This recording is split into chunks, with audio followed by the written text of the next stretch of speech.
Holy happy hour, Batman. I am Ben. I'm an Episcopal priest, co-founder of the All Ports Open Network, and on this show, Holy Happy Hour Batman, I am joined by heroes of the gaming and geek world to talk about life, faith, spirituality, game design philosophy, Kickstarters, and a lot of times, and whatever else comes up. But this week, I am joined by game designer Sam Leigh, owner of Blinking Birch Games. I'm excited to talk to Sam about Anamnesis, a solo journaling RPG about self-discovery, reflection, and identity.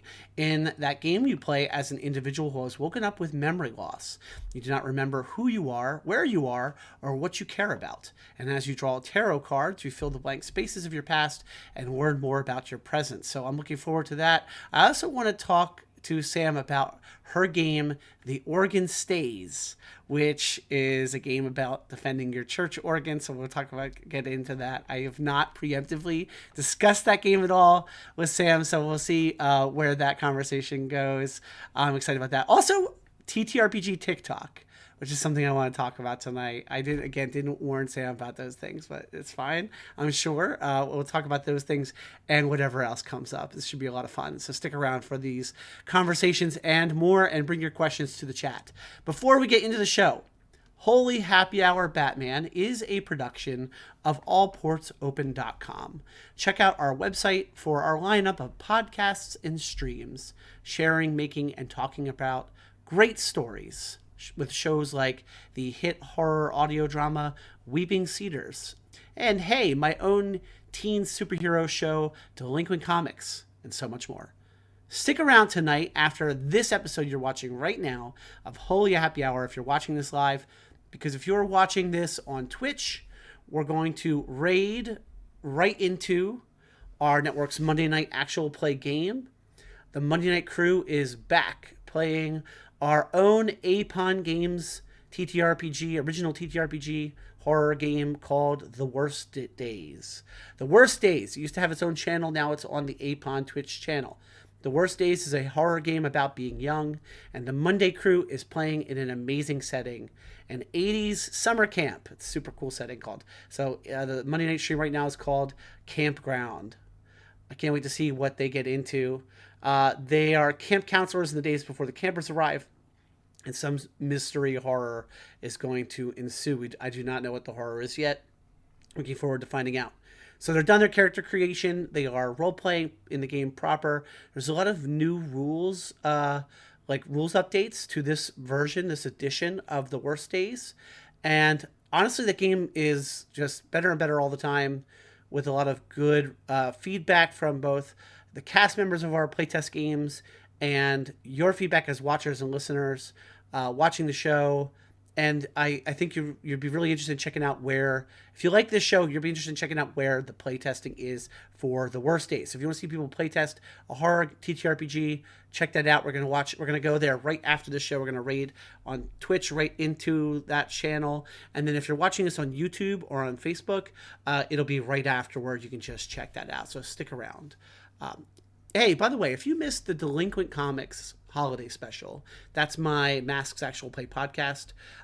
Friend of the show, Jeff Stormer, the host of Party of One podcast and All My Fantasy Children, he guest GM'd a holiday massacre game of his own, TTRPG. Mission accomplished.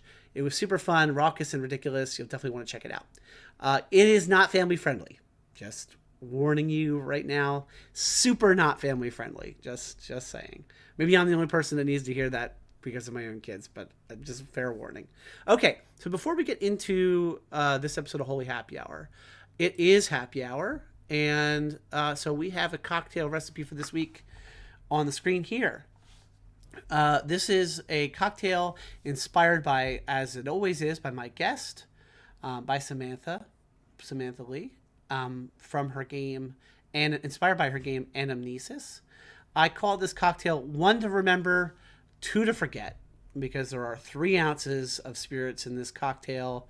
If you like herbal, effervescent, botanical drinks, which I do, if you like speakeasy type cocktails, if you like cocktails you might drink in, a bar in New Orleans, this is the kind of drink for that.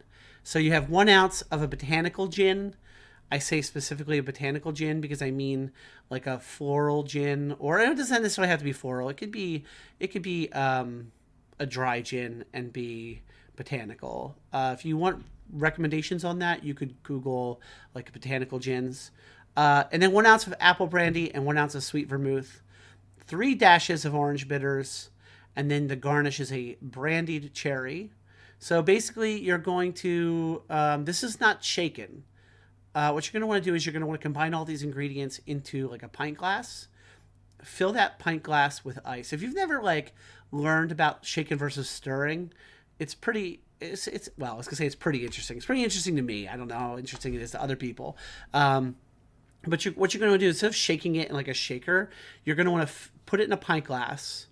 Maybe spin it real quick with a stirrer.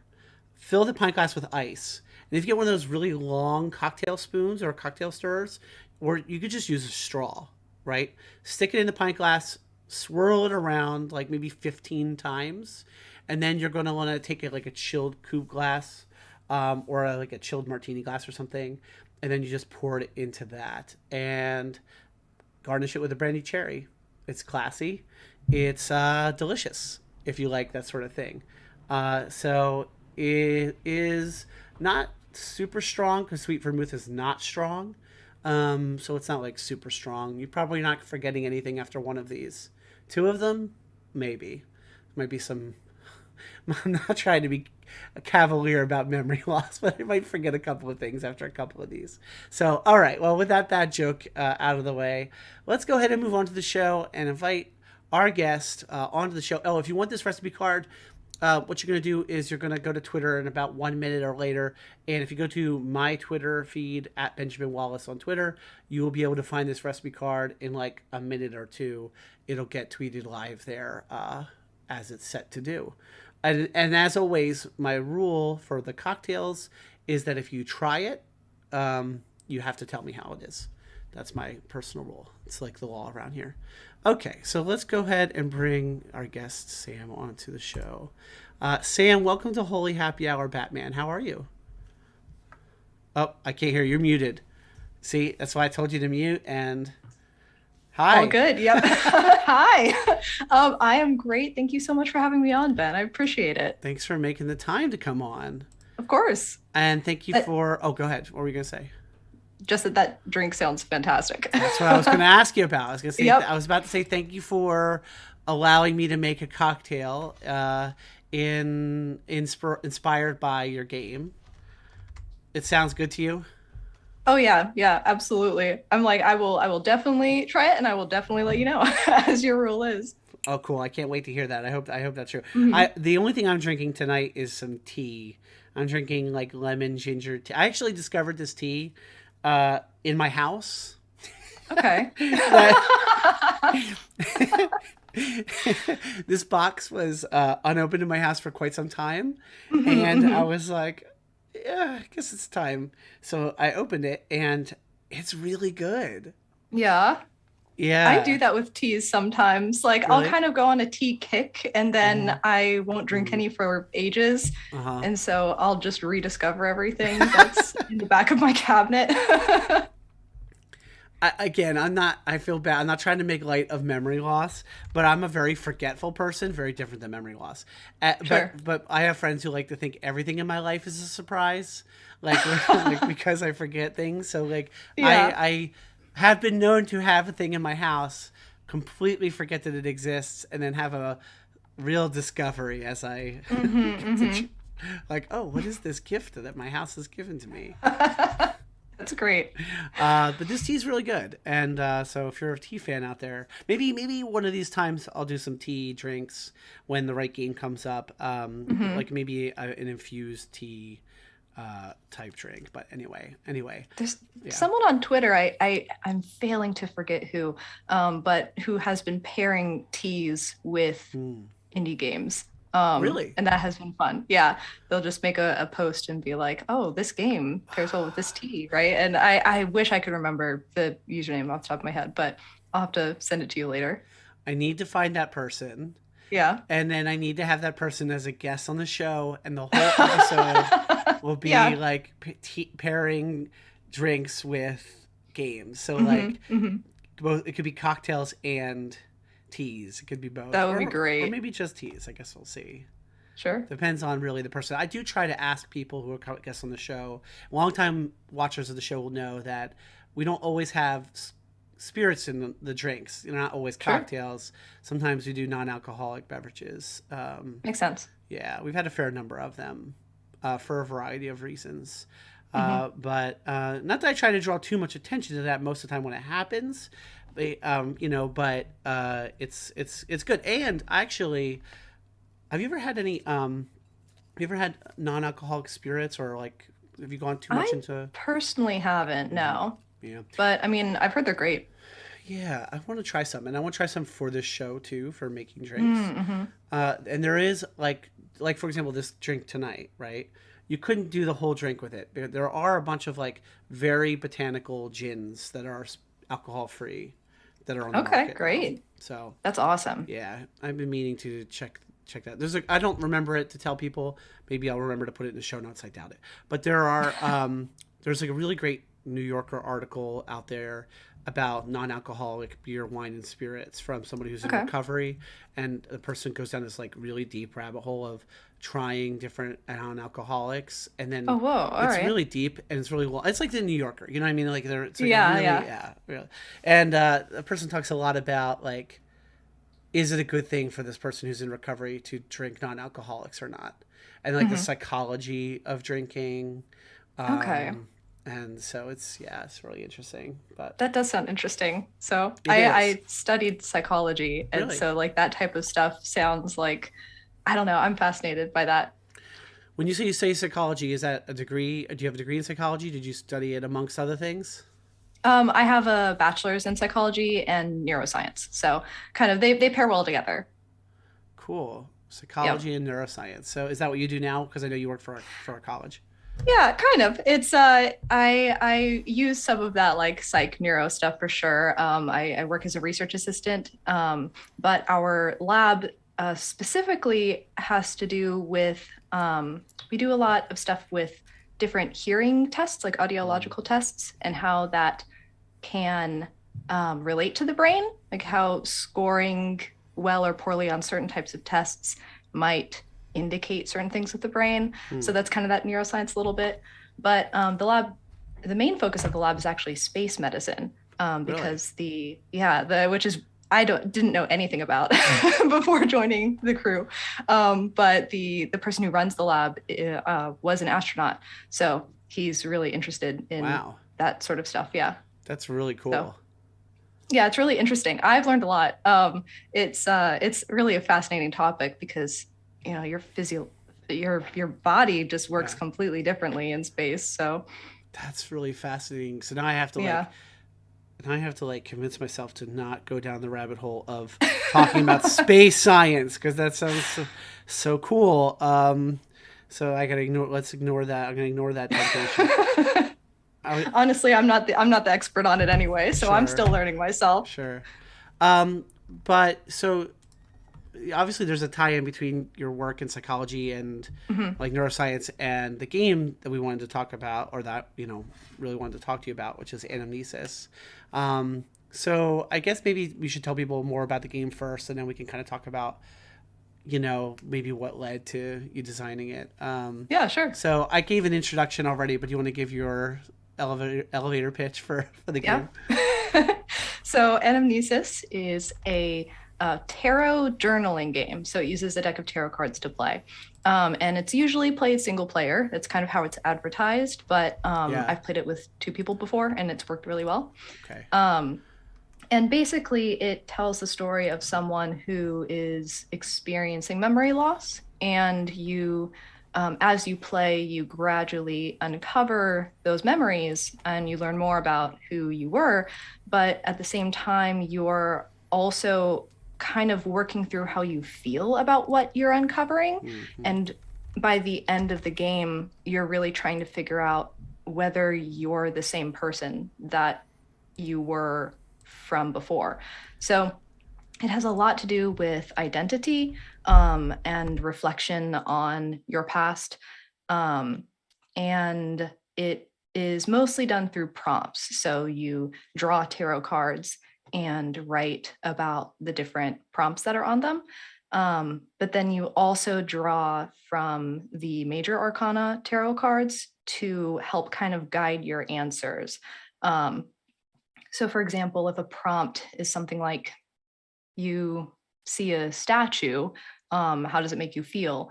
Then you would draw one of the major arcana to kind of figure out what that statue is of or how you feel about it. Like that card that you draw kind of guides your response in a way. Yeah, the prompts are really interesting in the game. I'm curious about. Well, hold off the curiosity. I'm curious about playing it with two people, but I'll hold off on that curiosity. Sure. So, tell us a little bit about the background. Where did the idea for Anamnesis come from? What inspired you, and what's the story behind designing it? Sure. Anamnesis kind of went through a whole like a whole train of thought before it kind of arrived at where it is now.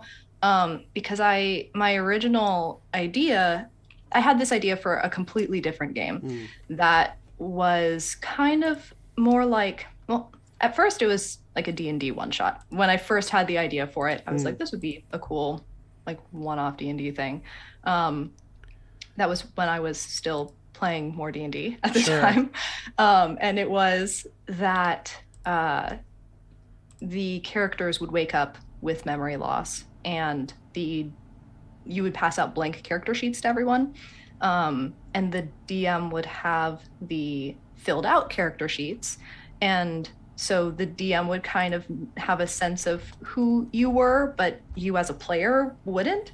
So then as you like interact and you go through town and you talk to people and do things, you kind of gradually actually fill in the information in your sheet as you learn it yourself. And then I kind of just went down this whole like rabbit hole, I guess, of, I was like, well, this could be a fun thing to work on, but, I don't want it to be D&D anymore. But then also like maybe it would be kind of a neat thing to be a solo game, because I'm just really into solo games in general. I think they're really fascinating and a lot of fun. And then I was like, well, maybe you could ditch the character sheet, because I don't know if you need that. So it really just eventually became Anamnesis. It went down this whole this whole design path that ended up being a completely different game than the original idea. So that's kind of where it came from, I suppose. But I think that memory is a really interesting kind of concept to discuss in games, because it's such an important part of who we are and our lives. And so when I see memory used in games like Necronautilus, for example, it's always really interesting to me. So I wanted to kind of try something with it myself. Necronautilus, can you tell people about that game?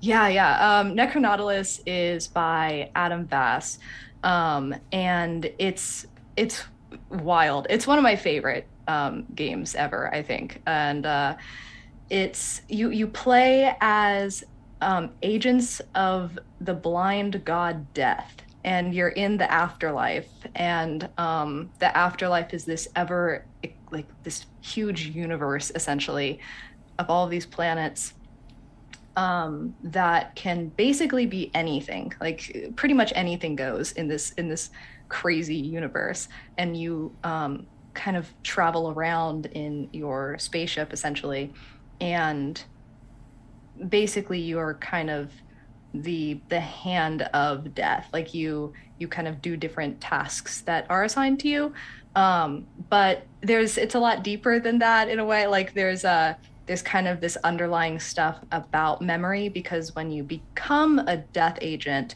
you lose all memory of who you used to be, except for the reason why you became a Death agent. So you can kind of and then as you play, you actually uncover memories in your past, and that can change how you feel about what's going on. So it's really interesting, and it's a lot of fun. I've played it a couple of times. I've GM'd it a couple times, and in my opinion, it's one of the easiest games to improvise with. like I don't pride myself on being like a good improviser. It's something that it's a skill that I want to develop more. And Necronautilus is one of the games that I have felt most comfortable just sitting down and not planning at all and just rolling with it. So it's a good one. Cool, cool. So yeah, I was going to ask you if you had done research on memory loss at all, in your background. I've learned about it some with my schooling Yeah. in psychology and neuroscience. So we talk about memory quite a lot. I don't know, I don't think a whole lot of aspects of it came into this game specifically. Mm. Um, Mostly just that I think I pulled a little bit more from the psychology of like how one might feel about Mm. going through something like that, right? It can be very disorienting, Mm. and confusing and very emotional. So that was some of the kind of um, that was some of the stuff I was keeping in mind when I was writing it. Mm-hmm. Mm. Yeah, one of the things I was thinking about while I was reading the book was this idea of like memory and identity, Hmm. and like what it means to have identity without memory. Do you Yeah, have any thoughts about that? that's I don't yet, or at yeah. least I haven't not fully formed ones. That's fascinating. Yeah, I mean, one of the things I guess when I was writing, like one of the things that you kind of think about is, if you were to just if you were to be in a situation like that, right? Then who who would you be, or who would you think that what type of person would you consider yourself, right? In the moments when you don't remember. It's I don't really know what that would be like. But I think I think I mean, I think you can have some semblance of identity without memory, but I mean, most of somebody's identity is their memory, right? It's you're made up of your past experiences and your future drives, which are often driven by past experiences, right? So, I think that that's a fascinating concept. I think Yeah, I don't know if you could have it really. I mean, we talk about my undergrad was in philosophy first, so I sort of did philosophy before I did theology and have a master's divinity, which is Okay. it's a kind of degree. But Gotcha. um, but in philosophy we talk about all these different sort of well like different definitions of what is self, what is identity, Hmm. different like approaches to existentialism or whatever. Not even Sure. existentialism in terms of like being a school of philosophy, but um, anyway, I think that depends on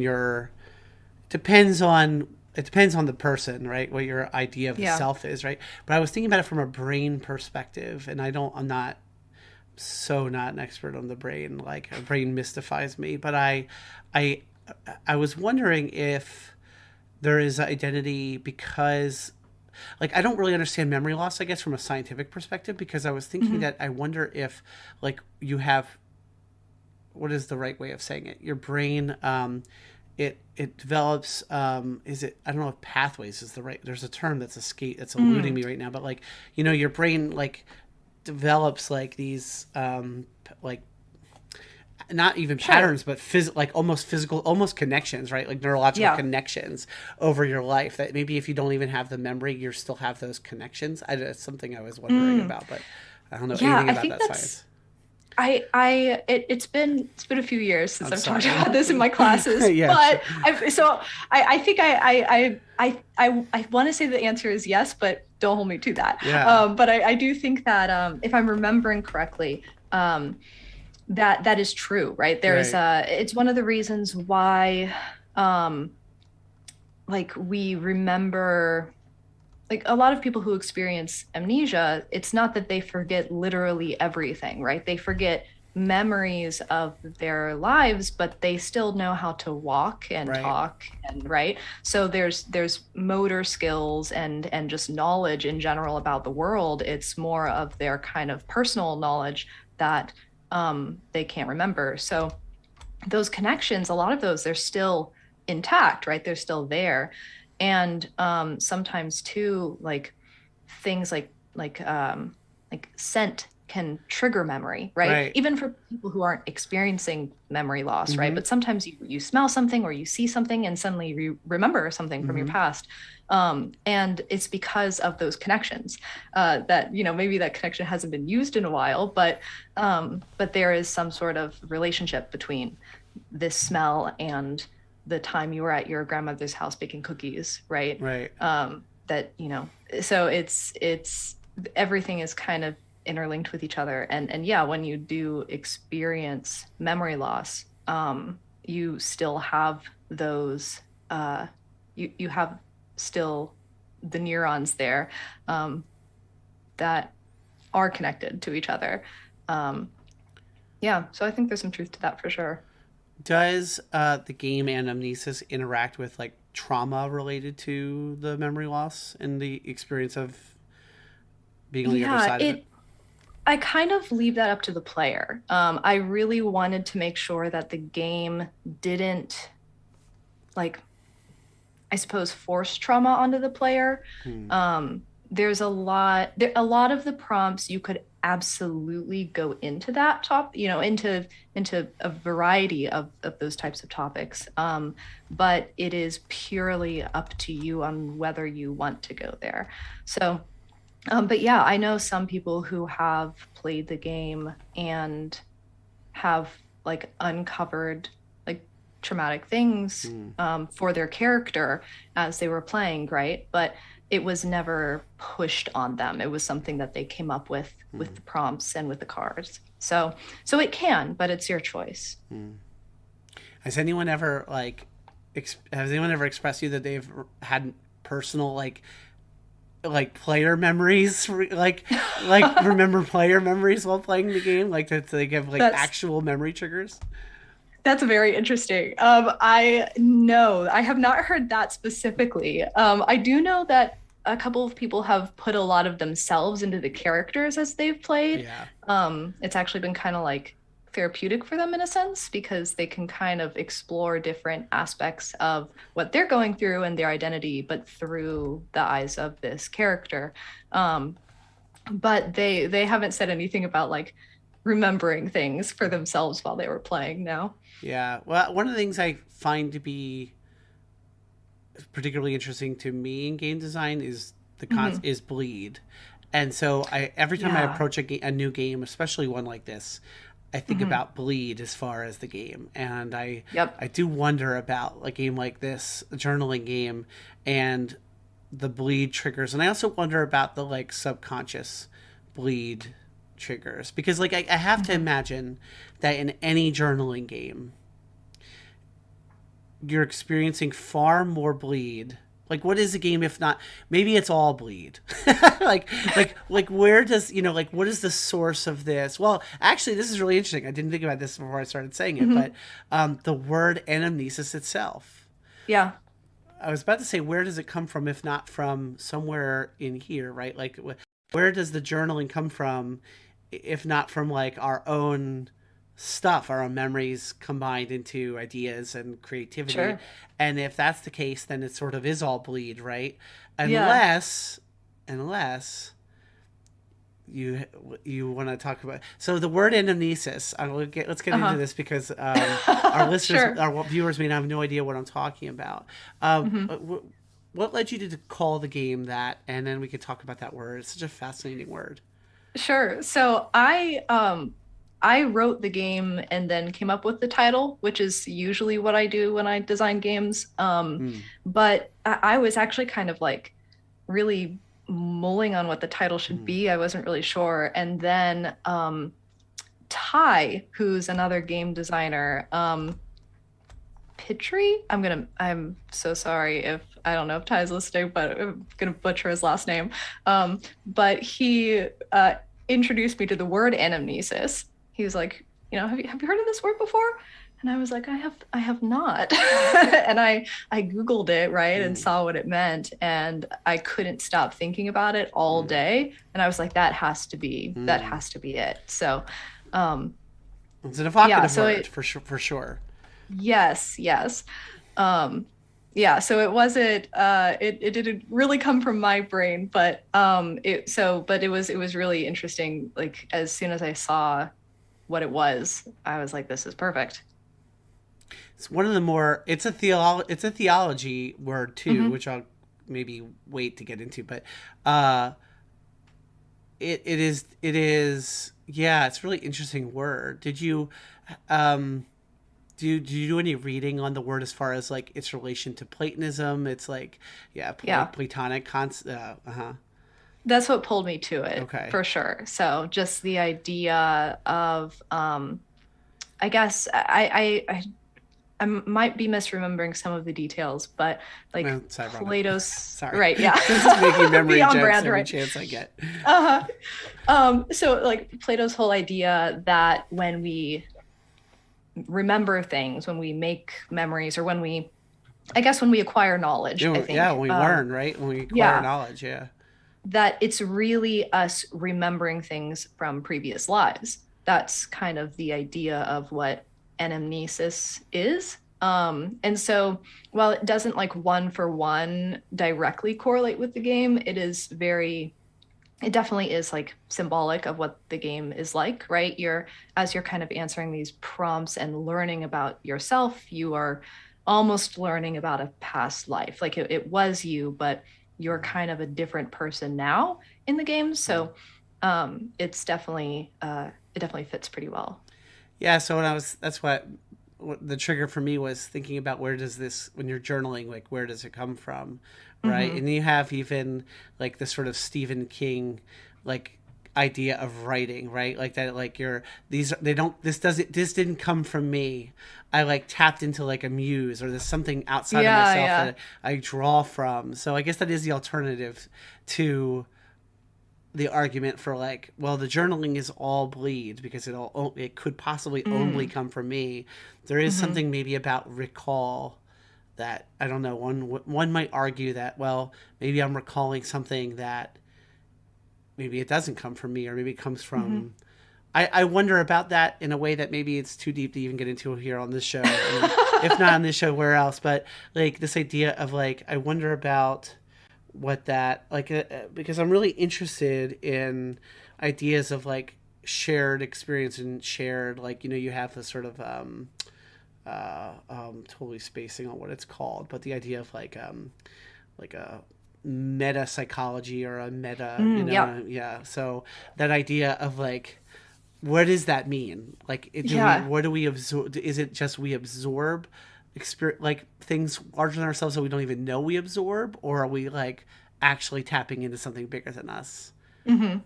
I don't I've know. That is fascinating. I've heard of that concept before, and it's just like mind-boggling to think about. It's interesting. Yeah, it's could be Hmm. really, it could be really interesting. And yeah, here we are talking about a tarot journaling game, but like, um, but yeah,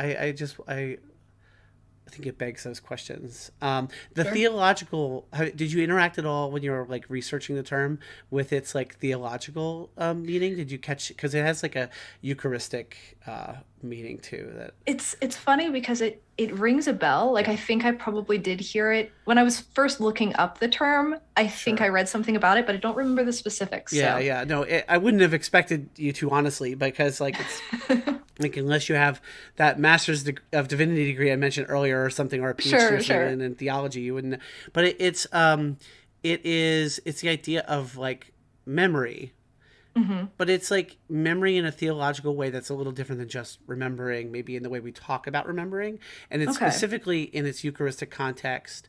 It's the moment in the Eucharistic prayer when it's the idea in the Eucharistic prayer of remembering. So like memory, of course, is very, of course I say of course, memory is very important to for those people who know this, but or who are practicing Christians or something may know this, but Hmm. memory is really important in like the Eucharistic practice or the table/meal practice of Christians, because the words that Jesus institutes the Lord's Supper with is, whenever you do this in memory of me, right? But it's like of Sure. remembering. Yep. So in the Eucharistic prayer, there's like a theological idea of like a moment of recalling, and like the different traditions have a different way of verbalizing that in the Eucharistic Hmm. prayer. So like the like divine liturgy of like the Eastern Orthodox Church has its own way of doing that. The Roman Rite has its own way. I'm in the Anglican tradition. We have our own way. The Lutherans Right. probably have like an adaptation of those too. But it's like basically like saying something literal, like recalling his death, resurrection, and ascension. We wait for a second coming or something like that. But it's the Hmm. recalling. As you can even go into great lengths saying recalling this and this and this and this and like really, and you're bringing these things into memory. But what I think is lost a lot of times is that it's not meant to be memory for the sake of simply, I don't even know how to put this in the right terms. You're not. It's not. It's not. It's meant to be remembering with the purpose of sort of that you're also entering into. So like you're Okay, indwelling gotcha. that past in memory in like a way that's not Yeah. just simply um, like a recollection, Hmm. but I don't know if I have a better way of putting it, just sort of off the top of my head. But you're sort of even insofar as some I've seen some people write about it theologically as being like, you sort of are joined with, like even the idea of being joined in time with the moment of the Last Supper or something. But it's like Oh, wow. Yeah. memory for the memory that you kind of enter into. So yeah, so it Hmm. has this theological meaning as well, which is why I was drawn to the title, and I was like, it's Sure, such a sure. deep word, and anyway, so That's really interesting. I hadn't heard of that, and that's a new meaning to me. But I kind of like that. It's just almost just like a deeper, like a more meaningful way to, I guess, pray, right? Like in trying to kind of think deeper about those memories in a way. Like, I don't know if I'm phrasing this correctly, but just it sounds more intentional, if that makes sense. yeah. I've talked about this with Jewish game designers on the show a number of times. I haven't actually asked you if you have a religious background or not, but we've had like a number of people on the show. We did a interview episode and an actual play of the game Manish Tana, Why Is This Hmm. Night Different, which is the Passover game. And Okay. there's this like Jewish idea of like telling stories from the past, but you like enter into them or bring them into the present. So they're kind of stories about the past, but also about you. Okay. And that is also kind of anamnesis. I'd love to see, from a theological perspective, I'd love to see, Hmm. um, now I'm just geeking out about this, but I would love to see like Jewish and Christian theologians talk about that word anamnesis in like both Yeah, of those practices and like what's different or the same about them in each tradition. that would be really interesting. Yeah, that To sounds somebody, I interesting to someone. it'd be interesting to me. Right, I right, would right. be interested. Cool. Yeah, that sounds very cool. Um, wow, yeah, I hadn't heard of that before. But That's anyway, but I want to talk to you about more about the game. Oh, I did want to ask you. sure. I knew I had a question ready for this. Moving past like the real theological geek stuff here, I guess. But I wanted to ask you about like safety in the game a little Oh bit yeah. because some people, memory loss is a big potential trigger issue for a lot of Yeah, people. absolutely. Has that come up? Did that come up for you in designing the game, in like safety around the game? Hmm. Um, Yeah, I mean it's definitely a well, right out of the gate, it says that it is a game about memory loss, right? yeah. So if that is something that you are not comfortable with, that is just like best to avoid it, right? But there's a short section about safety in the game, because that is definitely something that's extremely important to me as a designer. Um, and so it's mostly just saying like, while there's nothing in these prompts that on the surface, like just in like reading the prompt by itself, is very like goes into like trauma, for example, that you might there might be things that might be uncomfortable for you to dive into, right? Different topics that you might want to avoid. So if there are any cards that make you uncomfortable, then definitely just discard them and pick a new one. And that also there's if you need to take a break, right, that your like mental health is more important than the game, right? And so if you ever feel like you're going somewhere that you don't feel comfortable exploring, then kind of just pause, rewind a little if you need to. It's definitely important to me to get those ideas in people's heads that you can skip a card, you can discard it, you can rewrite things that you've already written. Because I think sometimes we want to play by the rules of the game, like very specifically. Yeah. And so, if we get a card that we don't really like, we might just try to power through it. So I really wanted to make it very clear that no, you don't have to do that. Just if you don't want to answer it for any reason, skip it, move on. That's not important. So Yeah. I asked because I think I've just heard from a number. Well, we have the podcast that I do, that's a mass actual play podcast. One of the main themes in that show is memory loss and also memory theft and superpowers that steal people's memories. And we learned through doing that show how much of a trigger that can be for people and how important that was to like put content warnings that we had to learn the hard way to make sure that we did, because it can be such a important thing to people, or it could be a significant trigger for people. But of course it's certainly in the name of this game, or in the right out the lead of this game. I'm sorry, I'm stumbling over how I'm saying this, but like going into this game what it is about. Do you recommend to people, like, I don't remember seeing a note about this in the game, but do you recommend to people to do it over any particular course of time, any particular period of time? Is it like a sitting, a daily practice? I don't know. I don't in the game. I don't actually think I ever specify an estimated time either. I didn't see anything. And that's partially because it is really variable. Yeah. You can write as much as you want, right? I mean, you could really... Exactly. Yeah. So, and even, I've played it where there's no writing involved, where I'm just like talking through the prompts with a friend. Okay. So if you're just kind of like chatting about it, right, you can play it in maybe an hour. But if you're writing or doing voice recordings, or if you want to kind of go more in depth, then it could take a lot longer for sure. But the idea of doing it like a daily thing is interesting. I think a friend of mine actually did play it that way. Now that I'm thinking about it, he like wrote a like every evening, I think they wrote an entry. So it was which was like really cool to hear about, just kind of taking that time to sit on it and think about it.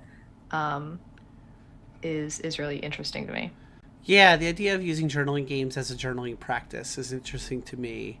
Do you think the journaling games are having like a moment? Yes. Yeah, I mean, I guess I'm overall still relatively new to the indie scene, so I don't really know what journaling games were like before the pandemic, right? Like, I'm not sure how popular they were before then. But they definitely seem to be, like, single player games, at least in general, seem to be pretty popular now, at least among the community. Yeah. So, yeah, I mean, I definitely think there's been a little bit of a boom in them for sure, which is really exciting to see. I have a feeling it'll actually stick around. Like even once kind of it's safer to play in person with people. I have a feeling they'll stick.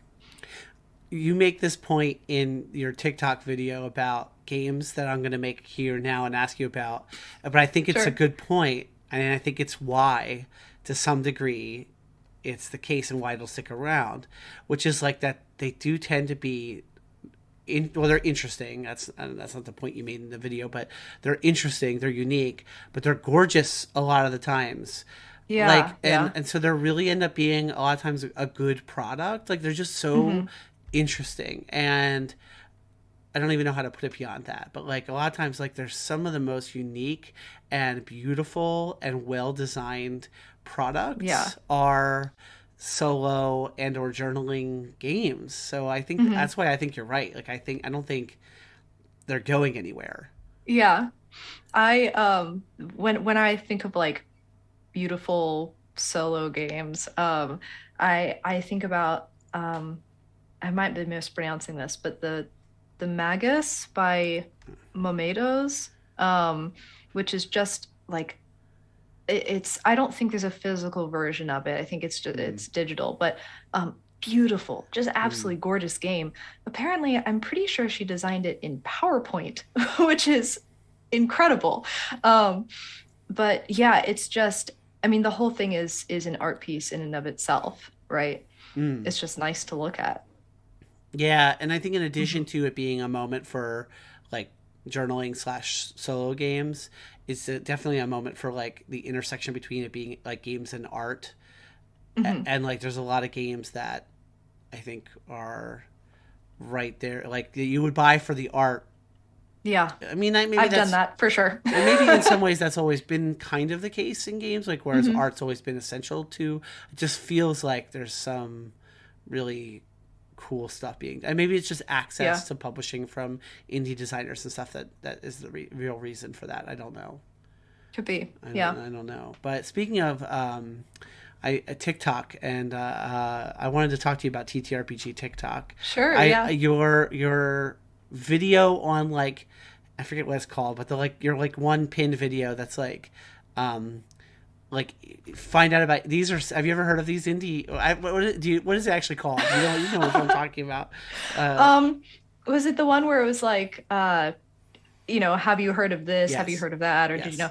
yes. I actually, that one's brand new. I just Oh, recorded okay. that one 2 days ago, Oh I wow. think. Okay, it's super Yeah. good. It's super good. Thank you. Yeah.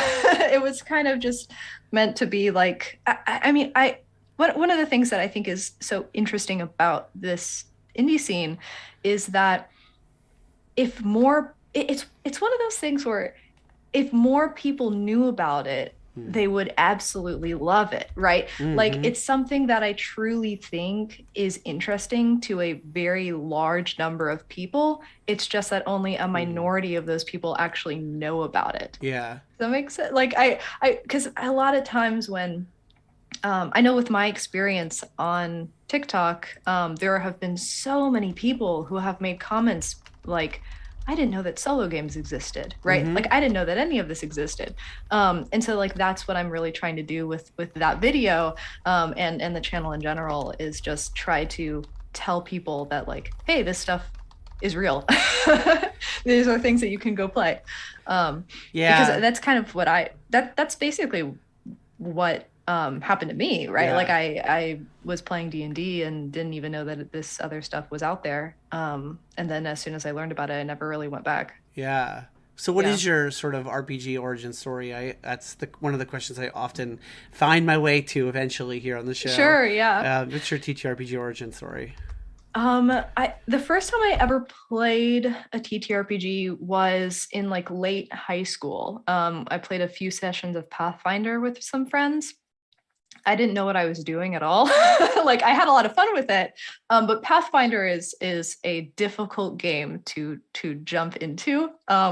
So, but after that, I went to college and didn't play for a couple of years, and then in my junior year of college, I decided to start a D&D group. So that was really interesting because I had never played D&D and everyone else in the group had also never played D&D. So they were all new players, and I was just jumping in as a DM. And so there was a lot to learn, but we were all learning it together, which felt kind of nice. We were all kind of on the same level, on the same page. Um, and so I played that with them for a couple of years. And then that's kind of, I mean, I pretty much just played D&D for a few years. And then it was during the pandemic. I think it was probably around the middle of 2020 when I was browsing games on Kickstarter and saw these indie games on there and was like, oh, like what are these, right? And really just it just kind of took off from there. I backed a couple of games. I, started following people on Twitter, started just like, and then it all just slowly opened up before my eyes, right? This whole other world of it. So that's basically it. I think one of the first games that I ever got in my hands after Kickstarter was Slayers by Spencer Campbell. And I was really blown away by that game. So it really kind of just took off from there. Yeah, and by the way, I should say to take this moment to say to people watching that Spencer Campbell will be on the show on March 7th, so I'm looking forward to that. That's fun. Upcoming episode of the show, brief commercial break there for that. So what led you to decide to start designing?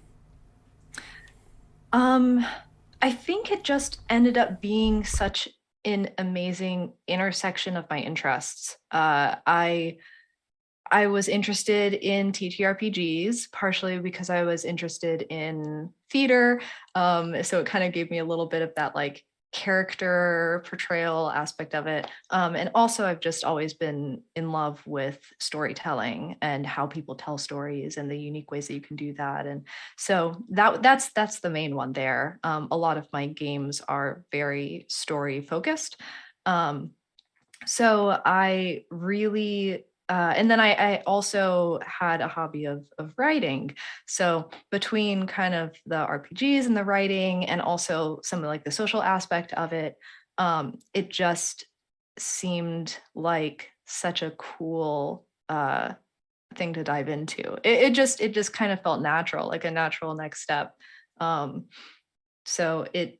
but really too, like just the encouragement of the community was incredible. They're like one of the most welcoming and like helpful communities that I have been a part of online.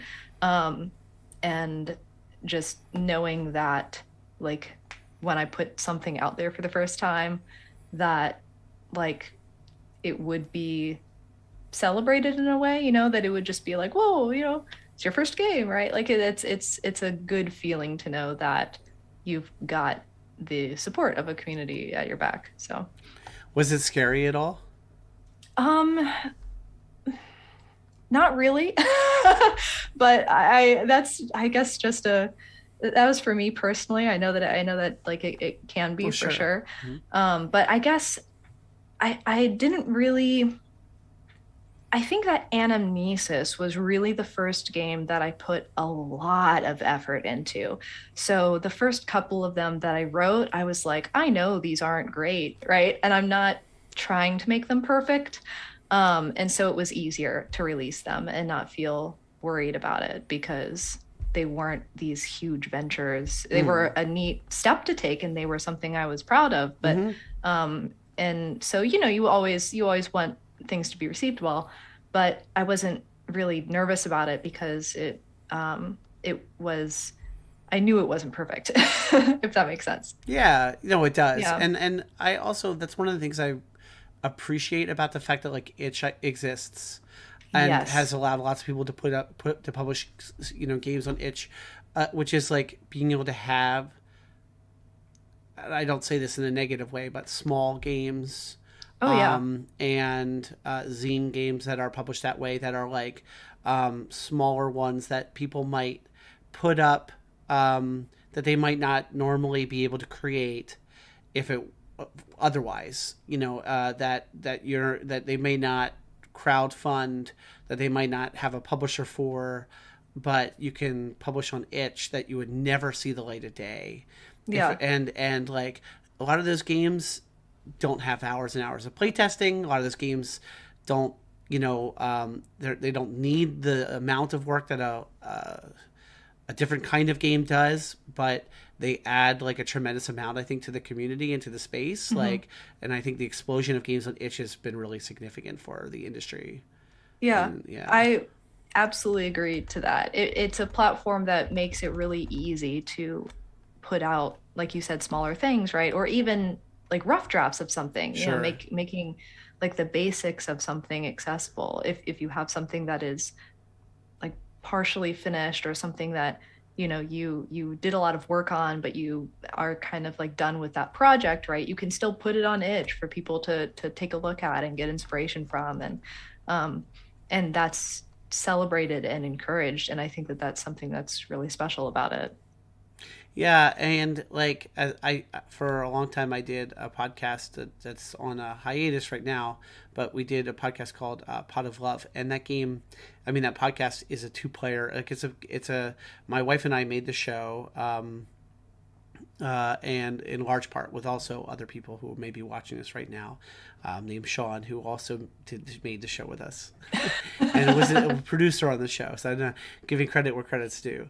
Anyway, that's a distraction. My point is that we played almost entirely two player. We played some one player, mostly Mm-hmm. two player, sometimes more, but mostly two Okay. player, and mostly romance RPGs. So it's like a rom com show kind of. Anyway, my point is that a lot of the games we played on there, we discovered like one probably wouldn't even exist, or two we found because of like, like itch, and so Sure, like yeah. making that show for years, and that was before like the explosion. Like there's Mm-hmm. even it was exploding, I should say. There's like way more now. So basically we're at this Yeah. point where I can almost like search for like what is a two-player game about XYZ, and like Mm-hmm. and it's going to be out there. Someone's going to have made it and they're going to be able to use it. I can like for producing that show, I can like come up with like two-player games about almost anything now. Yeah, yeah. That like how cool is that, It's right? awesome. It's so neat that you can just be like, wow, I'm really interested in exploring this particular idea, right? And you can, I just like a day or two ago, I tweeted something that was like, hey, what RPGs out there are inspired by like these things, right? Like this video game. And I got like so many messages back, right? It's like if you're really interested in a certain concept, or if you really love a certain movie or whatever, like you can probably find something that really fits the niche that Yeah, you're going for. definitely. Yeah. Like for example, if you had told me that there's a RPG about Zwingli and about getting rid of church organs, I would have been Yeah, like, sure. okay. And yet Uh-huh. here we are, and Here we are, indeed. and you have a game about that, Hmm. called The Hmm. Organ Stays, and Yes. I feel like this is going to be high on my list of like games I need to play. Um, and I only haven't played it because it's a minimum of three players, and I need to be in a. Uh-huh. Luckily, I do run a church. I run a church game club, and like it's like obviously perfect for that. Like it's like, That would be funny. Yeah. yeah. So can you tell people about the organ stays, and then I just need to know the inspiration for this game. Sure, absolutely. Okay, so the Organ Stays is the first game that I ever published, that I ever wrote. That makes me so And happy. yeah, it's really, I just kind of like, I'll maybe I should give the inspiration first. Yeah, sure.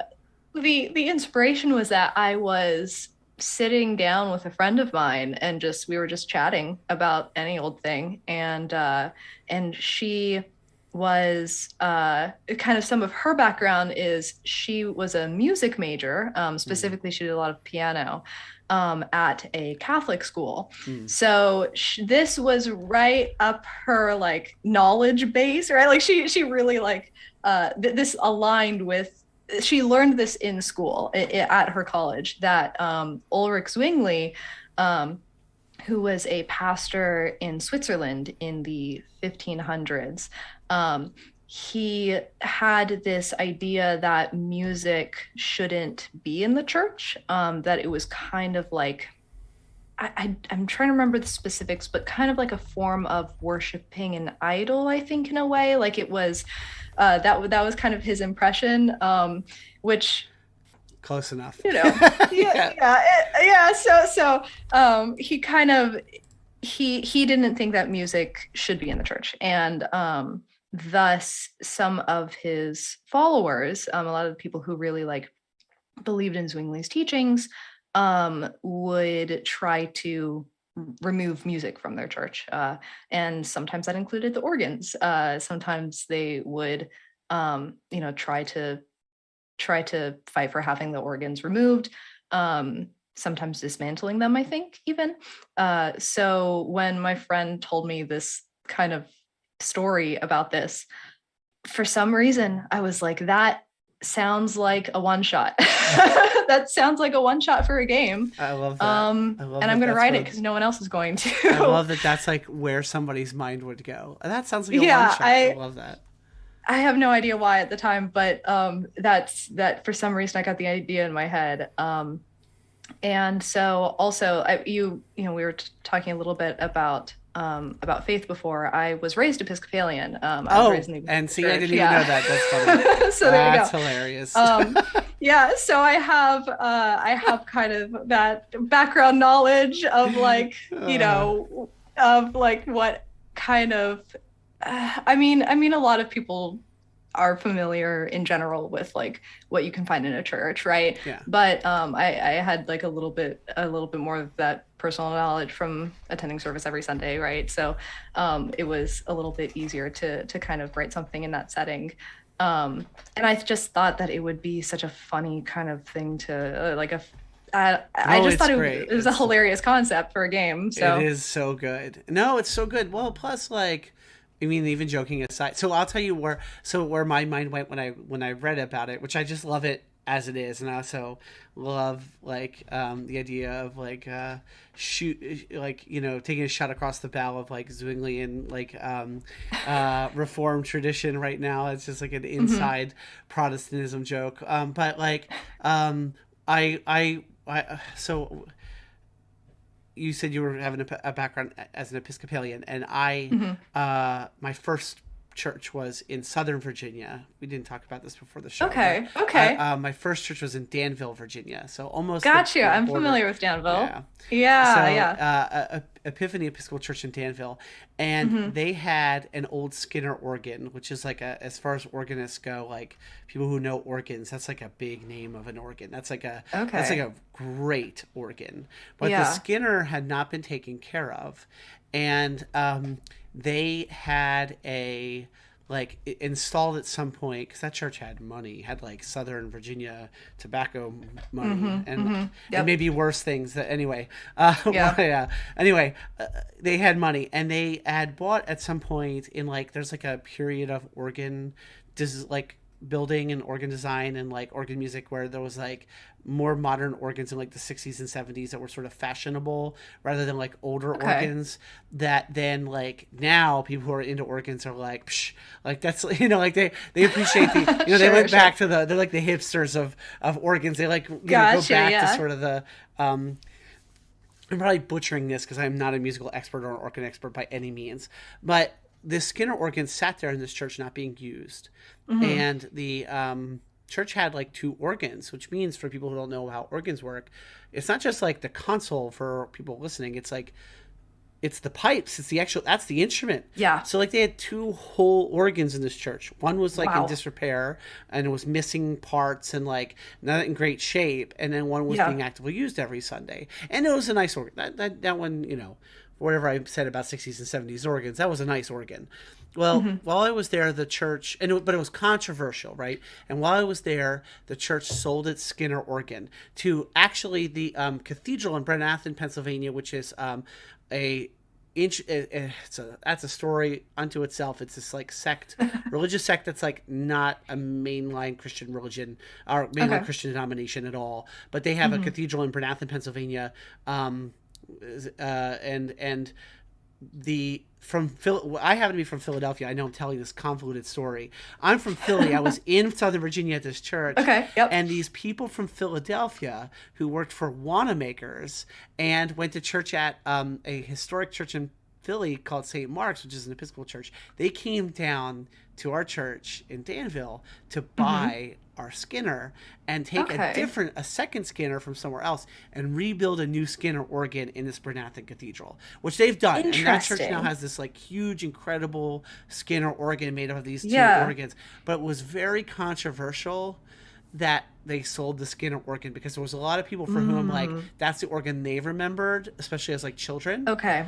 And so there's a lot of people. So when I read about your game, my mind went to that story and went to like the idea of like organs being important to people, church music being important to people, organ music in general. Like, you know, there's also a lot of other places my mind went, like churches that decide they're going to get rid of their traditional organ music for a rock band or something, you know, for like contemporary Christian music or something. And but like my mind went to like a modern day setting for a game like that, of like defending your church's organ from either like the upstart youth group who wants to get rid of the organ music, or like the new young cool pastor is in town and wants to like, you know, or that's funny, or I even love that my idea. story in Virginia of like wanting to save the Skinner from being so I was like I wonder if there's a hack of your game that could be about such other things. I don't know. What do you think? Do you think it's possible that it could be hacked for that? Absolutely. Yeah. I have one note in the game that is basically saying like you like modify this however you want, right? Like you can it doesn't have to be in a church in Switzerland in the 1500s. It can be in this whole other, you could be in space or under the sea or whatever, right? Ooh, that's cool. But and like so basically because I just realized we haven't said it, the premise of this game is that you are like defending this organ from Zwingli's followers who are trying to like destroy it or dismantle it or whatever. So you care about this organ and you want to protect it, so you're trying to defend it. But basically, I'm like, yeah, you could actually set it anywhere. It doesn't have to be in a church, right? And Zwingli's followers could be anyone or anything. The one rule that you have to abide by when you play this game is that there has to be an organ. There has to be an organ. That's it. That's the only thing that has to remain the same. Change anything else, whatever way you want. So it can't be a metaphorical organ. That's a loophole. That's an interesting one, because it's still kind of an organ, right? I don't know, maybe. I love that rule though, that there has to be an organ. It can be anytime, anywhere, anybody, but it has to be an organ. Exactly. Yep. I love it. Yeah, that's cool. Well, I really want to play that game. It sounds like a blast to me. Yeah. It's a subject close to my heart. Sure. Yeah. And you were saying earlier too about like organ music being important to people and music in the church in general. And I just have like music was always really important to me in church. You know, I remember like singing during like youth group events and things like that. And then like organ music in particular hits different. You know, there's I have this memory of going to a museum, and they happened to be having an organ recital when I was there. And so I remember just like taking a seat and hanging out and like doing some writing during this recital. And it's I don't know, I just like that memory sticks with me for some reason. Yeah I mean, that's cool. I think earlier I said that those folks came from, I said Wanamaker, which is true in the sense that's the Wanamaker building in Philadelphia. That doesn't exist anymore. There's no more Wanamakers. It's Macy's now, but it's, you know, in the Wanamaker building. I think that is that there's an organ in that store, right? People who aren't from Philly might not know that. There's an organ in that store, and I'm pretty sure it's the biggest organ in the world, in North America. It's something like that. It is a famous and prestigious organ. Now maybe people might be watching this and are like, no, it's not the biggest organ in the world. You're completely dumb. But it has some sort of notoriety like that. Sure. And but like, when do people hear it? Like, it's not playing, like, it's not, you're not going there hearing a church service. It's a store. But you go at Christmas, and they do like you can, at a certain times of day during the Christmas season when it's not like pandemic time, you know, there's like performances of the organ that play like Christmas music, and you have these like professional organists or like world renowned organists play that instrument at those times, and it's really cool. And for That's awesome. kids, you like grow up with those kinds of memories of that. Oh, wow. Yeah. Yeah, it's powerful. That would be amazing. Yeah. Okay, so what was organ music like in the parish you grew up in? Now we're talking Episcopal talk here. Sure, yeah. We had, I would say we had a pretty healthy mix of like traditional and contemporary stuff. Really? Yeah, our church is pretty large, honestly. Okay. And so we were the church that all of the other youth groups from around the area would come to for like larger events, right? And my family went to one that had more contemporary music. We went to kind of like an evening service usually that had like a small, maybe like 4 or 5 person band. So that's what I was more used to hearing. But whenever we would go to like Christmas or Easter service, or sometimes just if we decided to go to the morning instead, they typically had the organ music playing. So and it just is like powerful in a certain way that, I mean, music of all kinds is powerful, but there's like something different about being in person with an organ, right? And I think how the sound just kind of completely fills up the space. Yeah, so that's kind of what I was around, I suppose. That's cool. So did you like organ music for church in that time period, or was it like you were like, it's kind of, yeah, you prefer the contemporary I stuff? actually always liked it. I enjoyed it. I felt like it kind of, Oh, you lost Sam. Oh no, this is a holy happy hour Batman first. Let's see if Sam. Oh, you're back. You froze hello, there. Sorry. That's okay. You froze there. I was just telling people this is a holy happy hour first. I don't think anyone's ever frozen that long before. Oh no. Oh no, that's okay. It's obviously bound to happen yeah. eventually. I'm shocked it hasn't yet with Zoom here. Sure. So you were saying that about liking the organ music. Yes, yeah. I mean, I think as far as like the traditional versus the contemporary music goes, I enjoy both of them, but for different reasons. I think because I typically went to the service that had contemporary music, whenever I did go to a service with the organ music, it felt more special in a way, because usually it was for, again, like kind of those larger services, like Easter or Christmas. And so between not hearing it very often and also like hearing it for those larger events, it kind of like had this sense of it being special in a way. Sorry, I am just blocking somebody in the YouTube chat. Oh, all good. Yeah. That's the first for me Do what too. you need to do. Yeah. Good. All sorts of excellent firsts in this right? one. It's fine. I can report people. It's all good. Anyway, Sure. I could have done it silently too, but I was just distracting me for a second there. I apologize to you. All good. No worry. What was I going to say to you? Well, I think it depends on the organ music and the organist and all that stuff, because I've heard my fair share of different organ music, and sometimes I don't know. I guess I grew up, so I didn't grow up Episcopalian, actually, and so like I grew up with a variety of different church music. Some of it was like a hymn tradition, like not as old as maybe a lot of the hymns in the hymn tradition of the Episcopal Church or the Anglican hymn tradition, but like more like 19th century hymns, like a lot of like people might identify them as being like Southern gospel type hymns, things like that. Some contemporary Christian music. I grew up in like a milieu of different stuff, but like I have, so the hymn tradition of like the Episcopal Church and like Anglicanism was sort of new to me. Like I didn't grow up in a mainline Protestant church, and I didn't grow up in a Catholic church or anything like that. So like that kind of hymn music and organ music was sort of new to me, and I had to learn it in like going to church and in seminary.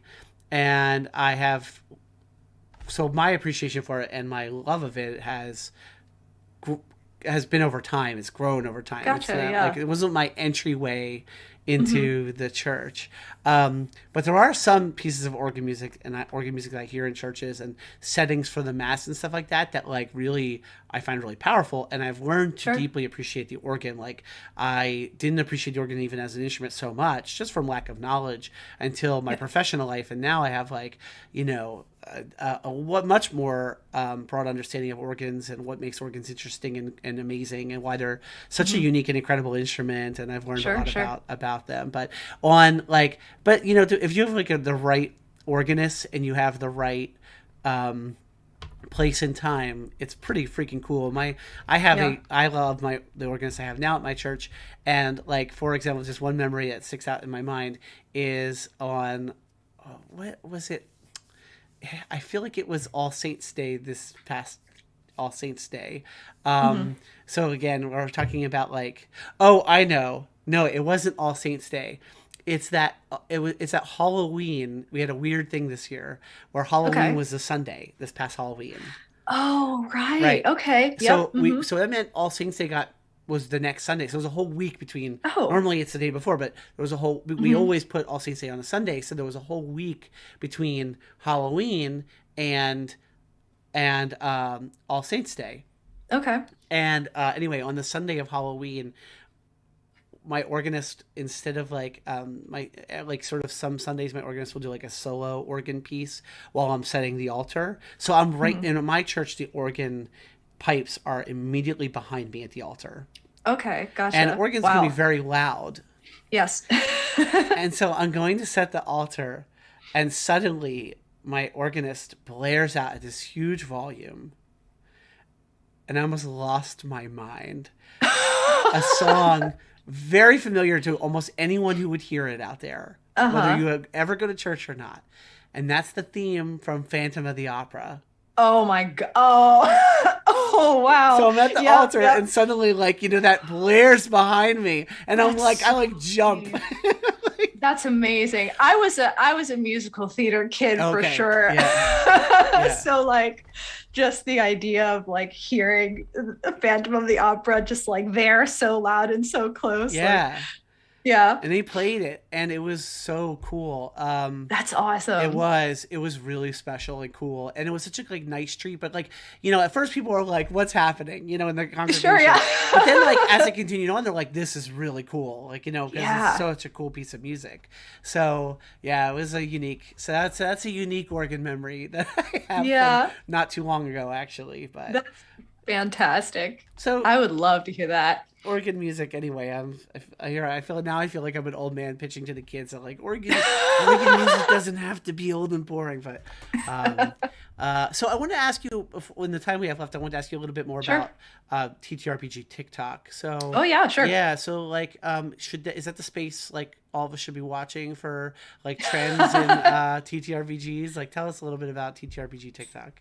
So I think TikTok is a really unique platform for getting the word out about TTRPGs. It's something that I've thought about a lot in general of like how we can spread the word more, because a lot of it is on Twitter, right? YouTube, Twitch, but we don't, you know, there's other platforms like TikTok that there is a community of indie designers and people who talk about indie games on TikTok. But I feel like that there could be more people there, or that we could be utilizing the platform in a way that kind of spreads the word about stuff a little bit more. So I wanted to explore that. So I think that one of the nice things about it is that TikTok it will show you videos that it thinks that you will like, right? So, and like Twitter kind of does that in a way, but you mostly see stuff by the people you already follow. So if the people you follow aren't interested in a certain thing, then you might not really find it, if that makes sense. So for TikTok, there's actually a lot of D&D people on TikTok. Okay. So this is like similar enough that it pops up in a lot of people's feed who you know, who are more like doing D&D stuff there. And so they'll see a video about an indie game and be like, oh, what's this, right?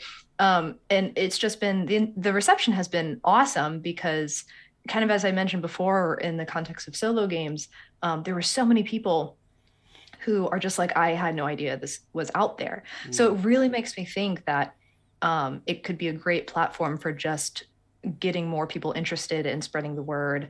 I've really enjoyed my time on it so far. I think it's kind of it's neat also, like being able to recommend games to people, and there's people who be like, are there any 2-player games? Are there any games based on Scott Pilgrim, right? And I can just kind of be like, hey, check out this or check out that. And it's been nice, like helping people connect to different games that they enjoy. I was trying to pull your TikTok up, but I'm bad at TikTok. Sure. So I was trying That's to okay. find yours. I don't even know, honestly, like how do I find somebody that I follow on TikTok is really the question. Like, other than going to like, there, I found you again. Okay, All right, okay. cool. So see, this is how bad I am at TikTok. I'm embarrassing No, myself here. But honestly, I yeah. am still relatively new to it myself, to be honest. Well, so that's what I was going to ask you, like, what the feeling is like using TikTok as a creator, because you have 17,000 followers. Yeah. So, like, I can't imagine having. I just broke 1,000 followers on Twitter, which Twitter is Same obviously here. different. Yeah, it's different, right? Yeah, it's very different. What in the world does it feel like to have 17,000 followers on TikTok? What is it like? I can't. I think I would explode. Like, I don't even know. Like, yeah, It's extremely different in the sense of I think one of the big things is that Twitter is a little bit more personal, at least to me. yeah, Like, I know a lot of my Twitter followers, and sure, I know a lot of people who I follow, right? right. I see their stuff, I play their games, I talk to them, I like have relationships with them. Most of these people on TikTok, I have no clue who they are, right? And that's kind of the nature of that site in general. It's just not quite as like, I mean, I guess it can be personal, but I guess it can, well, I mean, there's a lot of people who like talk about their life a lot on TikTok, right? So it can be personal in that way, but I don't really know the people who are on there. So there's kind of more numbers, but less like strong connection, if that makes sense. But it is interesting because like I definitely, the kind of the interesting thing that happened with TikTok is that I decided that I was going to try to do game videos, these like kind of in-depth reviews of certain games.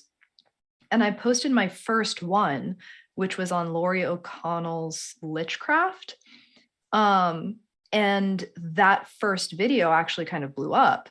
And so, which was kind of shocking. But because it happened kind of so quick, it really like I immediately kind of turned around and really did some thinking about what I wanted to do for the channel.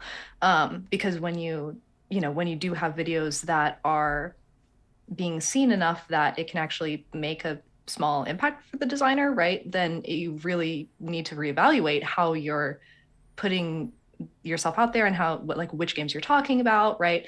So I gave that a lot of thought really early on, especially because of that first video. So I think that's one of the things too with the larger following is like, that, like one of the things that I try to do is I try to focus on games that are written by designers from marginalized groups, because I think that those voices should be heard more and that those games should be talked about more. So that's kind of one of the things that I decided that I wanted to do after that first video, because I'm like, people are actually going to like see these and people are actually going to play these. So which games do I actually want people to see and play?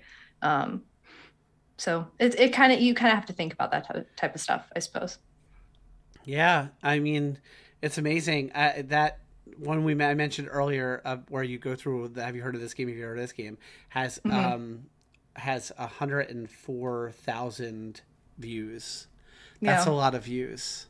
Yeah. Um, That's the other thing is like, I have no idea what blows up and what doesn't. It's yeah, very like, I haven't been able to predict that at all. sure. That's interesting. So yeah. Yeah, well, no, it's a new TTRPG TikTok is like a totally new thing for me to even check out. So I Mm-hmm. am curious about it. I'm curious. I want to watch that space and see what's going on there. I think it's cool as all heck. Like, I've seen a couple people besides yours. Yours was the first video, and just coincidentally having you on the show. Like, Sure. saw yours, and I was like, now this is cool. Like, I want to see more indie TTRPG TikTok. I don't Yeah. care about D&D TikTok. I don't. Yeah. I want to see, because I do think it could be.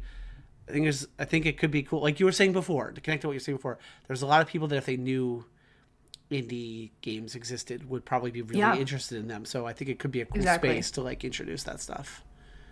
For sure. I Yeah. think so. Yeah. So, watch this space. So everyone out there should follow you on TikTok at Goblin Mixtape, which is also your Twitter. Am I right? Yes. Okay. So where else can people find you out there? Where do you want to direct people to for yourself? Sure. If you want to check out my games, all of them are up on blinkingbirchgames.itch.io. And honestly, that's about it. So the itch site, Twitter at Goblin Mixtape, TikTok at Goblin Mixtape. Those are kind of the three main places where I'm at. Is there anything else coming up for you soon? Is there anything you're designing right now? Anything you could tease for us?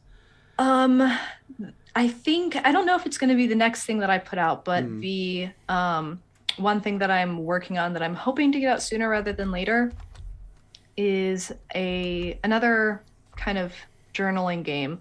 But this one is a letter writing game. It's a mailing game. And it's based on the book Annihilation.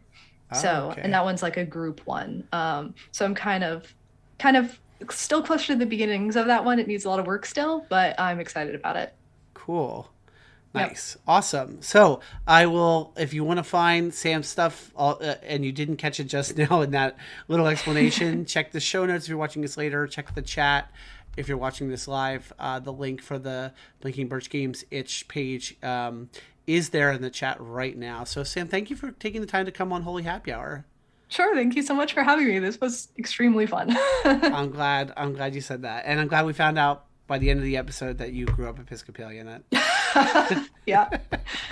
So, all right, I'm gonna ask Sam to stick around here in my like digital green room, so to speak, aka Zoom call, and I'm gonna do our little outro here for those of you watching. So, thank you for watching. Thank you for sticking around. Thank you again to Sam for coming on the show. I really appreciate her taking the time to come on, talk to me, talk about Anamnesis, talk about all these other great things. So, it's been a really lovely conversation. If you only heard part of it, you'll be able to catch the whole episode on YouTube immediately, because yes, I was gonna say, making sure there wasn't some sort of nefarious glitch. As soon as this episode is over, it'll be up there. The entirety of it will be up on YouTube. You can go back and watch the entire thing. You can watch it for a period of time on Twitch, and you can also go to allportsopen.com, where you can honestly watch it. Watch all of our great shows. Watch every episode of Holy Happy Hour Batman anytime at allportsopen.com. Hey, don't forget to hit, speaking of following and whatever on social media platforms, I'd love it if you would hit follow here on Twitch if you're watching it, or if you're on YouTube, subscribing to the All Ports Open Network YouTube channel. Don't forget to hit that little bell so you get alerted when we have like a live episode or when we have a new video. We got lots of cool stuff going on YouTube right now. We're making more YouTube videos than ever before. My APON co-founder Josh has been doing horror games. He's been playing horror video games, actually. So he's a horror writer. He's doing these horror writer plays video games series, and he's been doing them on the day they came out. So brand new video games that not many people have played, or no one's played yet really. And he's been doing like a let's play of them for about first hour of the game, kind of talking about the horror in them, evaluating them as video games. He's a lot of experience with that. We used to do very actively do our show. Oh my gosh, I can't believe I'm spacing on the name of our No Avatars Allowed, which is our first podcast we ever did, and I totally just dropped the ball and spaced on it. But Anyway, it's a great little series there on the All Ports Open Network YouTube channel, so make sure you subscribe so that you can catch all of those as they go live. Huge thanks to Josh for the artwork you see here on the show on Holy Happy Hour. Thanks to Doctor Octoroc for the use of his music on this show that you heard at the beginning and at the end in just a moment of Holy Happy Hour. So thank you all for watching. I really appreciate you watching, sticking around with us. For comments and questions in the chat when they're appropriate. I'm looking at you, person I had to kick off of YouTube. So when they're good comments in the chat, I appreciate them. And so thank you for coming around and watching. This is a great episode, and I'm really happy that you're here with us tonight. And so let's see. I am that gamer priest, Ben. We will be back with Holy Happy Hour on January 31st. That's the next planned episode. Life is weird right now. Lots of weird things are going on, and so that's why I describe it as the next planned episode on January 31st. We've got an exciting game designer with us, Whitney Delaglio, who is the designer of the game Prism, is coming on. Whitney is awesome. I'm excited to have Whitney on the show. We're going to be talking about conflict resolution and games, and the intersection of conflict resolution and games, another recurring topic here on the show. So, all right, friends, enjoy the holiest and happiest of hours. Don't go anywhere. It's time for the worst days from Apon Games and the All Ports Open Network and allportsopen.com. Thank you for watching. I'm going to throw up the thanks for watching stream, but don't go anywhere. We are going to also, what Mossberg says in the chat, all the organ talk you can shake a stick at here at Holy Happy Hour for an hour. It was not an hour of organ talk. All right, stick around. We're going into our rating, so get ready to raid. Here we go. See you all soon. Thanks for watching.